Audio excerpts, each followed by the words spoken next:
Twitter at noontime, Twitter after school time, Twitter by the tube is so fine. When you put Twitter on a bagel, you can eat Twitter anytime.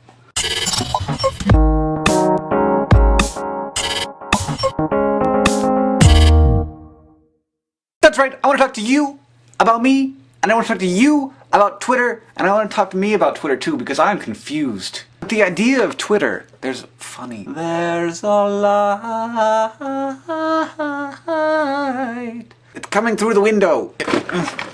Is that better? Now my tripod is stuck on something. Videos are hard! I used to be so good at this. And now I don't know what I'm doing anymore. The idea of Twitter is basically to write down exactly what you're doing at every moment possible. Except that you should selectively only type about the coolest things that you are doing. So if you happen to be hanging out with somebody really famous who also thinks that you're really cool and you guys are having a really good time yucking it up, you should definitely take out your PDA and tell everyone about that.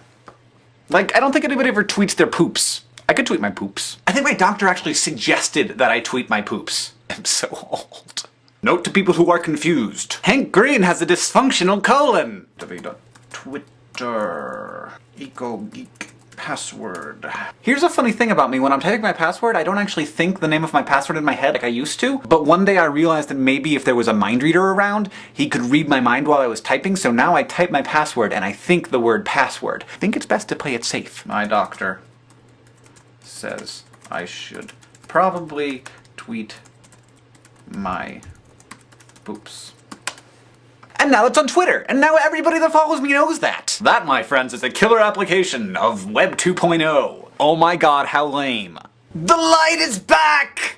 Come with me away from the light. The point of Twitter doesn't seem to be to let anyone know actually how you're doing. The point of Twitter seems to be to define yourself. To take this thing that you are, this created mechanism that the internet allows you to be, with Facebook and LinkedIn and MySpace and your own personal blogs and your Twitter stream and your Flickr feed and your YouTube channel. And obviously this is not something that I can complain about because it's exactly what Brotherhood 2.0 has largely been about and what nerd fighting is about. But that doesn't mean that it's not really confusing and peculiar. Is that what we are now? Is that how we define ourselves? And even stranger and even more puzzling and disturbing is the fact that those people that you're connecting with out on Twitter, those people are a new kind of relationship. I imagine that it's very much like the relationship that I have with Nerdfighters, which is not necessarily a bad relationship, but it's a relationship that hasn't really been defined. They're not fans, and they're not friends. There's something in between. There's definitely Nerdfighters that I think are my friends now. And I imagine that I'd feel the exact same way if I interacted with all of my followers on Twitter.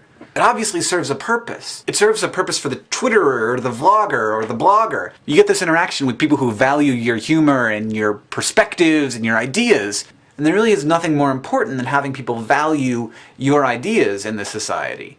I mean, once it becomes obvious that people aren't going to admire you for your hot stud manliness, then people valuing you for your ideas, that's sort of the next best thing. And so I kind of decided that I would try Twitter. But I think I'm going into it with a little bit more knowledge of what the heck this thing is about. It's about getting that currency that's not money, which is a hard thing to come by. I hope that I provide that currency for some people too. So I guess kind of what I'm trying to say is thanks for giving me that.